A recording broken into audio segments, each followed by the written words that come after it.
الحمد لله وكفى والصلاة والسلام على عباده الذين اصطفى اما بعد. کل جو آپ نے آخری دو شعر پڑھے ہیں اس کے اندر امام ابن بری رحمۃ اللہ علیہ نے اپنے سند کا ذکر کیا ہے نا کہ ان کے استاد ہیں امام ابو الربیع ابن حمدون، تو ان سے انہوں نے قرأت سبع ساری پڑھی ہیں. روایت ورش یا روایت قلم اکیلی نہیں پڑھی. تو ایک بندہ جو ہے اپنے استاد سے قرأت اشرا پوری پڑھے تو اس کے بعد اگر وہ کسی ایک روایت میں الگ بھی کتاب لکھے تو لکھ تو سکتا ہے نا.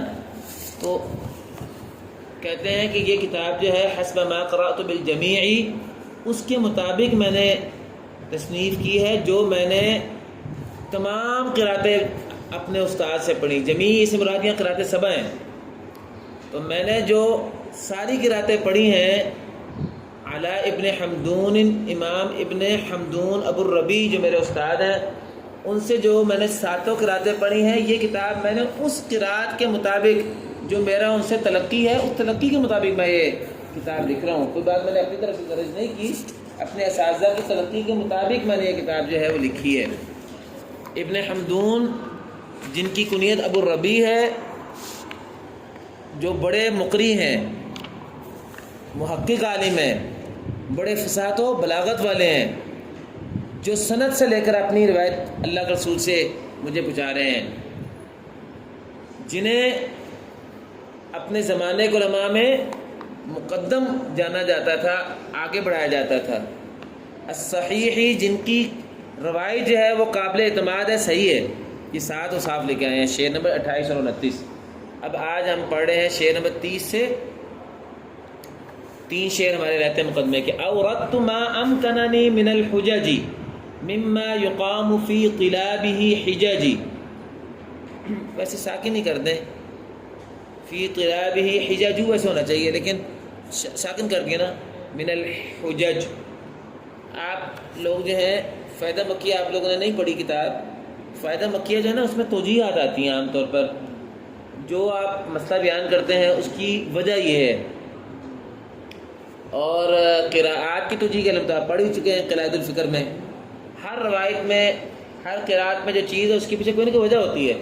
اسی طرح روایت ورش اور روایت قانون کے سلسلے میں جو باتیں میں بیان کروں گا اس کی توجیحات بھی لانے کی کوشش کروں گا ساتھ، کسی حد تک، کافی حد تک، جس حد تک مجھے امکان ہوا میں توجیحات بیان کرنے کی کوشش کروں گا. یہ کہہ رہے ہیں، کہتے ہیں کہ میں وارد کروں گا، ذکر کروں گا. اوردت، میں وارد کروں گا، میں ذکر کروں گا. ما امکننی، جتنا مجھے ممکن ہوا، جتنا مجھے ممکن ہوا، جتنا بھی میرے لیے قدر استطاعت ہوئی، میں حجج بھی ذکر کروں گا، حجتیں بھی ذکر کروں گا، یعنی تعلیلات بھی ذکر کروں گا مسئلوں کی. مما یقام فی طلابہ حجج، ان معاملات میں سے جہاں علل و توجیحات کے مطالبہ کی ضرورت ہوگی، جہاں قائم سمجھی جائے گی، جہاں کھڑی کی جائے گی، فی طلابہ، اس کے مطالبے کی کے سلسلے میں حجت قائم کرنے کی.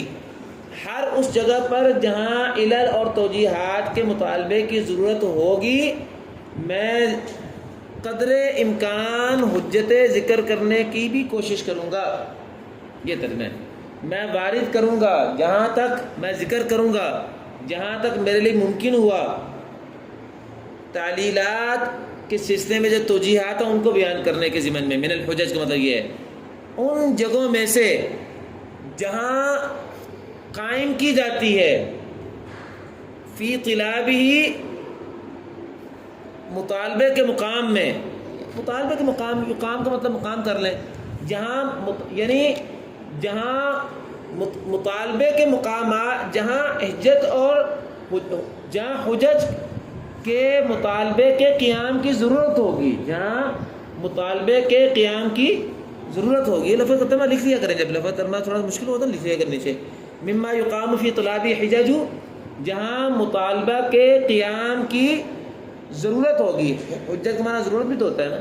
جہاں مطالبے کے قیام کی ضرورت ہوگی، یعنی جہاں علل و توجیحات کے مطالبے کی ضرورت ہوگی، وہاں میں قدر المستطاع علل اور توجیحات قرات کی وہ بھی بیان کروں گا ساتھ ساتھ. جب آپ پڑھیں گے نا تو انشاءاللہ آپ کو اندازہ ہوگا کہ یہ کیسے توجیحات لے کے چلتے ہیں. وَمَعَ ذَا أُقِرُّ بِالتَّقْصِيرِ، ان ساری باتوں کے باوجود جو میں نے آپ سے کر دی ہیں، میں یہ نہیں کہتا کہ میں نے بڑا عمدہ کام کیا ہے. میری بات میں تب بھی تقصیر، کمی بیشی ہو سکتی ہے. کمال اللہ رب العزت کی ذات کو ہے. اس کے باوجود وما ذا اسم اشارہ ہے، ان ساری باتوں کے باوجود جو میں نے پیچھے بیان کر دی ہیں، میں اقرار کرتا ہوں بالتقصیری، اپنے تقصیر کا. قصر سے ہے کہ مجھ سے پھر بھی کمیاں رہ گئی ہوں گی. میں یہ نہیں کہتا کمی صرف اللہ رب العزت کی ذات میں نہیں رہتی. ان ساری باتوں کے باوجود ذا اسم اشارہ ہوتا ہے نا، ہاذا تنبیہ ہوتی ہے، ذا اشارہ ہوتا ہے. ان ساری باتوں کے باوجود میں اقرار کرتا ہوں اپنے کام میں تقصیر کی.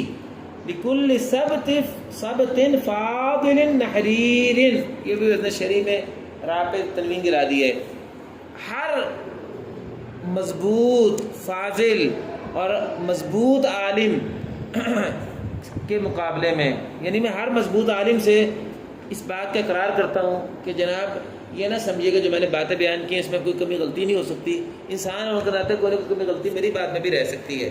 لکل سبت فاضل، نحریر کہتے ہیں بڑے عالم کو. العالم النحریر کا مطلب ہوتا ہے فاضل، بڑا عالم. ان ساری باتوں کے باوجود میں اپنی تقصیر کا اقرار کرتا ہوں تمام مضبوط اور فاضل علماء کے سامنے. لام اس معنی میں ہی ہے، تمام مضبوط فاضل اور ثقہ علماء کے مقابلے میں یا ان کے سامنے میں اپنی تقصیر کا اقرار کرتا ہوں کہ آپ کو میری باتوں میں پھر بھی کچھ کمزوریاں مل سکتی ہیں. میں نہیں دعویٰ کرتا کہ میری کوئی کمی بات ہوگی نہیں. وَأَسْأَلُ اللَّهَ تَعَالَى الْعِصْمَةَ، اور میں اللہ تعالیٰ سے دعا مانگتا ہوں. تعالی العصمہ، جو عصمت کیا ہوتی ہے؟ غلطی سے محفوظ ہونا. معصوم کہتے ہیں نا، نبی صلی اللہ علیہ وسلم معصوم ہے، اللہ تعالیٰ نے ان کو بچایا ہوا ہے.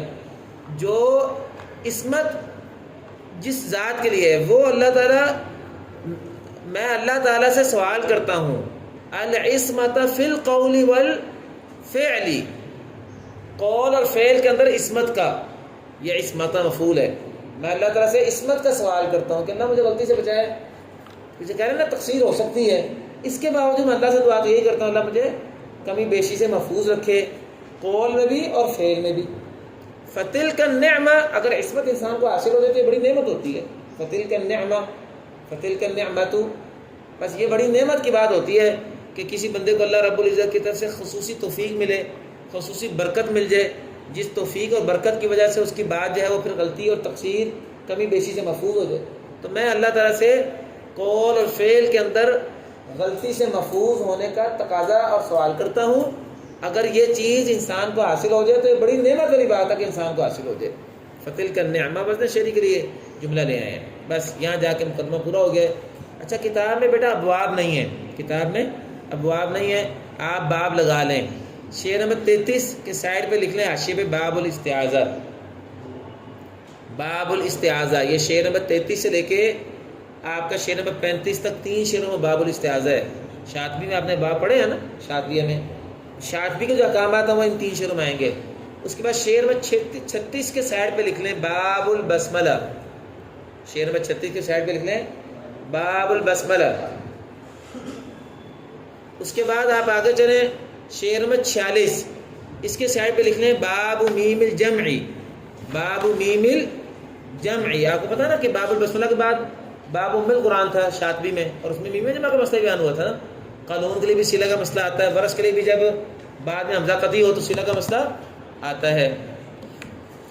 شعر نمبر 46 کے سائڈ پہ لکھ لیں باب میم الجمعی. اس کے بعد باب الادغام الکبیر ہے شاطبی میں، لیکن وہ یہاں قائم نہیں کریں گے کیونکہ ادغام کبیر کا مسئلہ سوسی سے متعلقہ ہے. ہم تو قرات نافع پڑھ رہے ہیں. ہاں قرات نافع میں ضمیر ہائے ضمیر کا مسئلہ کچھ آتا ہے، اس لیے شعر نمبر 52 جو ہے اس کے سائڈ پہ لکھ لیں باب ہائے الکنایہ. القول فی ہائے ضمیر الواحد، شعر کے اندر اس کا تذکرہ ہوتا ہے باب ہائے الکنایہ. اس کے بعد یہ باب جو ہے چل کے جا رہا ہے شعر نمبر 62 تک. شاطبی میں باب ہائے الکنایہ، باب ہائے ضمیر کے بعد کون سا باب ہے؟ باب المدی والقصر. تو شعر نمبر 62 کے پر ہائے کنایہ ختم ہو گیا. 63 پہ القول فی الممدود والمقصور والمتوسط علی المشہور، یہ باب المدی والقصر ہے جی. یہ باب المد والقصر ہے. یہ آپ کا باب المد والقصر جو ہے لمبا چلے گا. تو باب المد والقصر آپ کو پتہ ہے. اس کے بعد وہاں ہمارے پاس باب الحمزتین فی کلمہ فی کلمتین، باب الحمز المفرد، باب النقل والسقط، باب وقف حمزہ و اشام. 5 باب آئے تھے نا، سارے حمزہ کے تھے. ان کے لیے اکیلا باب قائم کر دیا 6 نمبر 85 پہ جا کے. 6 نمبر 85 پہ جا کے جلدی کریں ذرا. 6 نمبر 85 پہ القول فی التحقیق والتسہیل للحمز والاسقاط والتبدیل، باب الحمزہ لکھ لیں سائڈ پہ. حمزہ سے متعلقہ سارے مسائل اس کے تحت آ جائیں گے. باب الحمزہ. باقی پھر باب الحمزہ کے ذیل میں نا اس کو آپ ایسے لکھ لیں، ابواب الحمزہ لکھ لیں زیادہ بہتر ہے. ابواب الحمزہ کر لیں کیونکہ اس کے تحت مختلف باب آئیں گے. باب الحمزہ المفرد الگ آئے گا، باب الحمزتین الگ آئے گا. بس میرا خیال ہے مزید باب پھر باب میں لگوا لوں گا. آج ہم باب الاستعاذہ ذرا دیکھ رہے ہیں. شاطبیہ جب آپ نے پڑھی تھی تو استعاذہ میں آپ کو یاد ہوگا کہ 4 مسئلے تھے. استعاذہ میں 4 مسئلے تھے. استعاذہ کے الفاظ کیا ہیں، استعاذہ کا محل کیا ہے، استعاذہ کی کیفیت کیا ہے، اور استعاذہ کا حکم کیا ہے. چاروں باتیں تھی نا. استعاذہ کے الفاظ شاطبی نے بھی کہا تھا کہ کیا سورہ نحل والے سب سے بہتر ہیں. باقی دوسرے بھی پڑھے جا سکتے ہیں لیکن بہتر کیا ہے، علاوہ فی النحل یسرا، یہ بھی یہی کہیں گے. دوسرا استعاذہ کا حکم امام شاطبی نے کیا کہا تھا، جہارم من الشیطان باللہ من الشیطان، اونچا پڑھو. اگرچہ آخری شے میں تھا اخفاء فصل اباء آتنا، اس کا آہستہ پڑھنا. فصل اباء بعض نسخوں کے مطابق یہ رمز ہے نا، اباء نافع تھا. نافع اور حمزہ سے ایک روایت کے مطابق آہستہ بھی پڑھا جا سکتا ہے. بہرحال انہوں نے وہ نافع کا مذہب بیان نہیں کیا، مشہور مذہب بھی بیان کیا. مشہور مذہب کیا کہ ساروں کے لیے اونچا ہی ہے. ٹھیک ہے نا. تیسرا الفاظ جو ہیں وہ نحل والے ہیں، اور اس کا حکم کیا ہے، مستحب. استعاذہ پڑھنا مستحب واجب نہیں ہے، اگر بعض میں واجب بھی کہا ہے. اور کیفیت کیا ہے، اونچی. آہستہ بھی پڑھا جا سکتا ہے لیکن اونچا پڑھنا چاہیے. ہاں الفاظ کیا ہیں، سورہ نحل والے. اور محل، ہاں محل رہ گیا نا. شاطبی نے محل بھی بتایا تھا، ویسے آپ کو پتہ محل کا ہے شروع طرح ہوتا نا. انہوں نے ویسے محل کی بات نہیں کی، انہوں نے 3 چیزوں کی بات کی ہے. ذرا دیکھیں القول فی التعوذ. یہ نا باب جب بھی قائم کریں گے تو القول کا لفظ لائیں گے. آپ دیکھیں نا باب البسملہ میں جا کے کیا کہتے ہیں آگے، القول فی استعمال لفظ البسملہ. میم جمع میں جا کے کیا کہتے ہیں، القول فی الخلاف فی میم الجمع. ٹھیک ہے نا. باب ہائی کلام میں جا کے کیا کہتے ہیں، القول فی ہائی ضمیر الواحدی. باب المد والقصر میں کیا کہتے ہیں، القول فی الممدود المقصوری. باب الحمزہ میں جا کے کیا کہتے ہیں، القول فی التحقیق والتسہیل. قول سے مراد باب ہوتا ہے. یہ باب ہے تعوذ کا کے سلسلے میں، یہ باب ہے تعوذ کے سلسلے میں. المختاری، التعوذ المختاری، تعوذ کے سلسلے میں مختار رائے کیا ہے. یہ باب اس سلسلے میں ہے کہ تعوذ کے سلسلے میں مختار راج رائے کیا ہے. اور اسی طرح باب ہے تعوذ کے حکم کے بارے میں، وحکمہ فی الجہر والاسرار. تعوذ اونچا پڑھنا ہے کہ آہستہ پڑھنا ہے. یہ باب اصل میں آپ کو تعوذ کے بارے میں مختار رائے کیا ہے، اس کے الفاظ کے بارے میں، اس کی کیفیت کے بارے میں، اور پھر اسی طرح اس کا حکم کیا ہے، جہر جو ہے اسرار. اس سلسلے میں یہ باب اس بارے میں یہ پورا باب کا عنوان بتا دیا نا. اس میں گویا کہ اس شعر میں باب البس استعاذہ اس کا تذکرہ کر رہے ہیں. چلیں اب اس حوالے سے بیان کیا کرتے ہیں، کہتے ہیں وقد اتت. استعاذہ ہے نا مؤنث ہے، ہی ضمیر ہے، استعاذہ کا جاری. اور یہ استعاذہ آیا ہے فی وقد اتت فی لفظہ اخبار وغیر ما فی النحل لا یختار. اور تحقیق استعاذہ کے الفاظ میں خبریں آئی ہیں. اتت کا فاعل جو ہے نا اخبار ہے بیٹا، اخبار فاعل ہے. یہ ہے نا خبر جمع مکسر ہے، جمع مکسر کا جو فعل ہے نا مؤنث مذکر دونوں آ جاتا ہے. وقد اتت فی لفظہ اخبار. اور استعاذہ کے الفاظ کے سلسلے میں کافی خبریں حدیثیں آئی ہیں، کافی آثار آئے ہیں. کسی میں ہے اعوذ باللہ القادر من الشیطان الغادر، اعوذ باللہ القوی من الشیطان الغوی، یہ بھی الفاظ موجود ہیں. اعوذ باللہ من الشیطان اکیلے بھی یہ بھی وارد ہے، یہ ابو داؤد میں ہے. اعوذ باللہ السمیع العلیم من الشیطان الرجیم، یہ بھی ہے. اعوذ باللہ السمیع العلیم من الشیطان الرجیم من ہمزی ونفخی ونفسی. اعوذ باللہ من الشیطان الرجیم ان اللہ هو السمیع العلیم انہ هو السمیع العلیم. مختلف طرح کے الفاظ ہیں سارے. تو اس بارے میں آثار کافی سارے ہیں. میری کتاب جامع الاصول کے شروع میں نا میں نے 12-15 کے قریب روایات لکھی ہیں، ہر ایک میں مختلف الفاظ کیسے وارد ہیں. لیکن کہتے ہیں ابن بری وغیر ما فی النحل لا یختار. اور جو نال کے علاوہ الفاظ ہیں نا لا یختار، وہ مختار نہیں ہیں، وہ پسندیدہ نہیں ہیں. تو گویا کہ پسندیدہ الفاظ کون سے ہیں؟ نحل والے. نحل کے علاوہ الفاظ آپ پڑھ سکتے ہیں، لیکن سب سے بہتر الفاظ کیا ہیں؟ نحل والے. کیوں بہتر ہیں؟ اس وجہ سے کہ قرآن نے جو حکم دیا وہی الفاظ ہیں. وہاں ہے فاستعذ باللہ من الشیطان الرجیم، باللہ من الشیطان الرجیم، فاستعذ باللہ من الشیطان الرجیم. اب فاستعذ اس کو آپ بنائیں واحد متکلم تو استعیذ بنتا ہے نا. قرآن پاک کا اگر انداز دیکھیں تو پناہ مانگنے کے لیے استعیذ کا صیغہ نہیں قرآن میں. قرآن پاک میں بولا جاتا ہے اعوذ برب الفلق، اعوذ برب الناس، وقل ربی اعوذ بک من همزات الشیاطین. تو استعیذ کے جب قرآن کا انداز ہی اعوذ ہے تو اعوذ لے لیا، اور باقی باللہ من الشیطان الرجیم وہ فاستعذ باللہ من الشیطان الرجیم سے مل گیا. تو نحل کے الفاظ جو ہیں وہ بنتے ہیں اعوذ باللہ من الشیطان الرجیم. اگر پورے الفاظ پڑھیں تو استعیذ باللہ من الشیطان الرجیم. یہ بھی ایک قول ہے کہ استعیذ باللہ من الشیطان الرجیم پڑھا جائے، لیکن بہرحال استعیذ سے زیادہ بہتر اعوذ پڑھا جائے. اور امام دانی نے تو کہا ہے کہ تمام زمانوں میں، تمام ادوار میں، تمام زمانوں میں تمام قراء حضرات اعوذ باللہ من الشیطان الرجیم پر اتفاق چلتا آ رہا ہے، اور آپ دیکھ لیں آج بھی تمام امت اعوذ باللہ پڑھتی ہے. چلو، تو نحل کے علاوہ الفاظ لا یختارو، انہیں مختار نہیں کہا گیا. مختار ہوتا پسندیدہ. چلو، یہ ہمارے الفاظ کا مسئلہ حل ہو گیا کہ الفاظ کون سے ہوں گے اعوذ باللہ میں؟ نحل والے. والجار ذاع، اردو میں لفظ بولتے ہیں شائع ضائع ہونا. یہ چیز شائع اور ضائع ہو گئی، ضائع ذال کے ساتھ. ضاع یضیع، ضاع یضیع آتا ہے، پتہ نہیں باب مضارع میں کیا آتا ہے، اس کا مطلب ہوتا ہے مشہور ہونا. والجہر ضاع عندنا فی المذہب، ہم مغاربہ کے ہاں جہر والا جو قول ہے نا استاذہ اونچا پڑھنا چاہیے، یہ مشہور ہوا ہے. انتشر، ضاع انتشر، ہمارے ہاں استاذہ اونچا پڑھنے والا قول جو ہے مشہور ہوا ہے. فی المذہب، مذہب سے مراد مذاہب القراء، قراء حضرات جتنے بھی ہیں نا قراء عشرہ، سب کے لیے ہمارے ہاں مغاربہ کے ہاں اونچا استاذہ پڑھنے والا قول جو ہے مشہور ہوا ہے. ٹھیک ہے جی، ہم اونچا پڑھتے ہیں. اگرچہ شاذلی نے تو کہا ہے کہ وفاء فصل اباؤ آتنا، نافع سے ایک روایت جو ہے، یہ نافع کی قرات نہیں ہے نا، لیکن کہتے ہیں ہمارے یہاں جو مشہور مذہب ہے وہ کیا ہے؟ اونچا پڑھتے ہیں. شاذلی کے ذریعے سے بھی یہ پتہ چل رہا ہے کہ شاذلی نے بھی پہلے شعر میں اونچا پڑھنے کی بات کی تھی نا، وہ آہستہ پڑھنے کی بات تو آخر میں بطور نوٹ بیان کی. ایک قول یہ بھی ہے. چلو، تو کہتے ہیں والجہر ضاع عندنا فی المذہب بہ، بہ، یہ بہ کا مطلب وہی الفاظ نحل ہے. ہمارے ہاں اہل مغرب کے ہاں مذاہب القراء میں سورہ نحل والے الفاظ کے ساتھ استعاذہ اونچی آواز میں پڑھنا مشہور ہوا ہے. بہ، سورہ نحل والے الفاظ کے ساتھ. والاخفاء ربا المسیبی، اگرچہ استعاذہ کو آہستہ پڑھنا یہ امام مسیبی کی روایت ہے. مسیبی آپ نے اشعار نافیہ جن لوگوں نے جو ہے وہ آپ پڑھ ہی رہے ہیں آج کل، تو اس میں آپ بولتے ہیں اسحاق مسیبی ہے تیسرا امام. نافع کے شاگرد ہیں نا، نافع کے 4 شاگرد ہو گئے.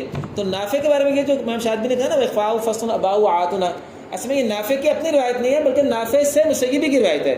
نافع سے مسیبی نے اس کو نقل کی ہے، ورش، قانون اور جعفری نقل نہیں کرتے. تو کہتے ہیں باقی اخفاء والا قول امام مسیبی نے بھی روایت کی، لیکن ہمارا مشہور قول جو ہے وہ یہ نہیں ہے. مشہور قول کیا ہے؟ سب قراء کے ہاں ہمارا مذہب جو مشہور ہے وہ کیا ہے؟ اونچا پڑھنے کا. تو یہ آپ کے 3 شعر ہو گئے. ایک دو شعر ضرور دیکھ لیں. القول فی استعمال لفظ البسملہ والسکت والمختار عند النقلہ. اب یہ وہی باب کا عنوان ہے جیسے پیچھے باب کا عنوان آیا تھا. یہ باب ہے بسم اللہ کے الفاظ کے استعمال کے بارے میں، اور سکتے اور مختار بات کیا ہے. سکتہ اور بین صورت نہ ہوتا ہے، سکتہ بھی کیا جاتا ہے. تو بسم اللہ میں سکتہ اور بسم اللہ پڑھنا، یہ وصل پڑھنا، اور اس سلسلے میں ناقلین کیا مختار رائے کیا ہے. مقدم ادا کیا ہوگی بین صورتین؟ وصل، سکتہ، بسم اللہ میں سے برس کے لیے 3 وجہ ہے نا، ان میں سے مقدم ادا کیا ہوگی. یہ باب اس سلسلے میں ہے کہ بسم اللہ کے الفاظ کیا ہوں گے، سکتے کے سلسلے میں تفصیلات آئیں گی بین صورتین، اور والمختار عند النقلہ. نقلہ پھر وہی میں نے آپ کو پہلے بھی بتایا تھا، طلبہ، کفارہ، فجارہ، ناقلین جمع کا وزن ہے. ناقلین کے ہاں بسم اللہ سکتہ وصل میں مختار وجہ کیا ہے، یہ باب اس سلسلے میں ہے. یعنی باب کا عنوان ہو گیا کہ باب ہے باب البسملہ. قانون کا مطلب اس بارے میں کیا ہے آپ کو مشہور مطلب پتا. قانون کا بین صورتیں بسم اللہ پڑھتا قانون. اس بارے میں کہتے ہیں قالون بین السورتین بسملہ، یہ الف وزن شہری کا بیٹا، بسملہ واحد مذکر غائب فعل ماضی، بسملہ یہ مخفف ہے قال بسم اللہ الرحمن الرحیم کا، جیسے حوقل یہ مخفف ہے لا حول ولا قوت الا باللہ کا، حلحلہ یہ مخفف ہے لا الہ الا اللہ کا، حمدلہ مخفف ہے الحمدللہ کا، ٹھیک ہے نا، اس طرح کر کے۔ تو قانون بین السورتین بسم اللہ کہتا ہے، قال بسم اللہ، قانون کا مطلب واضح ہو گیا بین السورتین میں۔ اور ورش کے لیے بین السورتین الوجہان عنہ نقلا، اس ورش سے دو وجہ منقول ہوئی ہیں۔ یہاں ورش سے مراد ازرق ہے بیٹا، اصبہانی نہیں ہے، چونکہ اصبہانی جو اشرا کبرا میں آ رہا ہے، حتیٰ کہ اصبہانی جو آپ کا اشرا نافیہ میں آپ پڑھ رہے ہیں اس کے لیے بین السورتین سے بسم اللہ ہے۔ ورش کے لیے مراد ازرق ہے، جو شاطبی کا طریقہ ورش کا، شاطبی کا طریق ورش کا ازرق ہے، اور طیبہ کا طریق اشرا کبرا کا طریق اصبہانی ہے۔ اشرا نافیہ میں ازرق بھی ہے، اترقی بھی ہے اور اصبہانی بھی ہے۔ تو یہاں ورش سے مراد کون سا ورش ہے؟ ازرق، کیونکہ کل آپ کو بتایا تھا کہ اس کتاب میں شعر نمبر کیا تھا پیچھے، شعر نمبر 27، اس میں آپ نے پڑھا تھا نا سرقت فی ذاکا طریق الدانی۔ اس کتاب میں جو ورش و قلم کے بعد لے کر چلوں گا طریق دانی کے مطابق لے کر چلوں گا، تو تحصیل میں ورش کا طریق کون سا ہے؟ ازرق، اور قلم کا طریق کون سا؟ منشید۔ اس لیے یہاں ورش بول کے مراد کون سا ہے؟ طریق دانی، اور طریق دانی ورش کا کیا ہے؟ ازرق ہے۔ تو ورش کے لیے دو وجہ جو ہیں منقول ہوئی ہیں۔ ویسے یہ بڑا مشہور مسئلہ ہے کہ ازرق کے لیے 3 وجہ ہوتی ہیں کہ 2 وجہ ہوتی ہیں، اختلافی مسئلہ ہے۔ محررین میں کئی جو ہیں ورش کے لیے 2 وجہ وہ قائل ہیں۔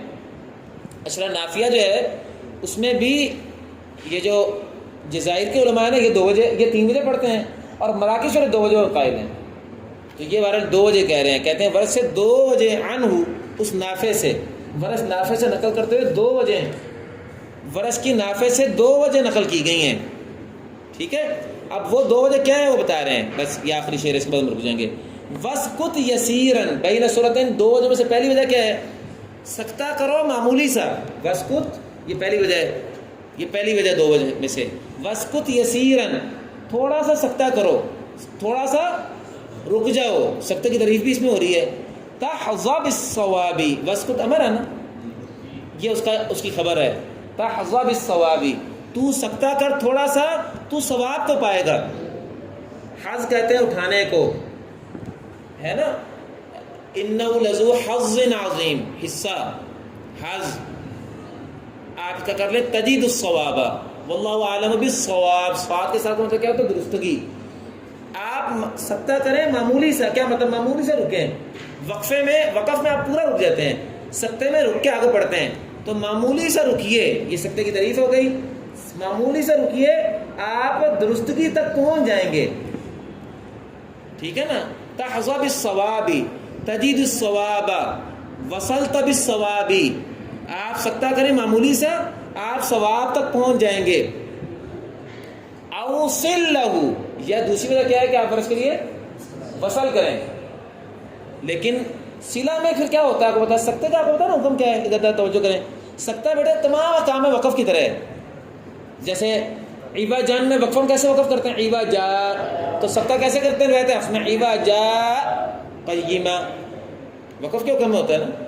اسی طرح جو ہے آپ جب سکتہ کرتے ہیں ورش کے لیے، تو اگر کسی کا پہ جو ہے قل اللہ وصلاً ہے تو وقفاً کیا ہوگا؟ قل، تو پھر وہاں جو ہے، ویسے قل اللہ تو مثال ہی نہیں بنتی چونکہ وقت ہی نہیں ہے نا بعد میں، تو بہرحال جو ہے آپ جو ہے سکتے میں تو آپ جو ہے وقف کی طرح ساکن کرتے ہیں، جبکہ وصل میں کیا کرتے ہیں؟ حرکت دیتے ہیں، یہ کہہ رہے ہیں۔ اوصل لہ مبین الاعراب، یہ حال ہے اس سے، جیسے یسیرن حال ہے نا بسکت سے، اوصل لہ یہ ورش کے لیے وصل کریں، درا حال ہے کہ آپ اس کے لیے حرف کے کلمے کی آخری حرکت کو ظاہر کرنے والے ہوں۔ سکتے میں کلمے کی آخری حرکت ظاہر نہیں کرتے بلکہ اس کو وقف کے حکم میں ساکن کر دیتے ہیں عام طور پر، لیکن وصل میں کلمے کی آخری حرکت کو آپ ظاہر کرتے ہیں۔ یہ 2 وجہ ہو گئی۔ اس میں اشارہ ہے کہ وصل اور سکتے میں سے مقدم وجہ کیا ہے؟ سکتہ، اس لیے پہلے سکتہ بیان کیا ہے صاحب کتاب نے۔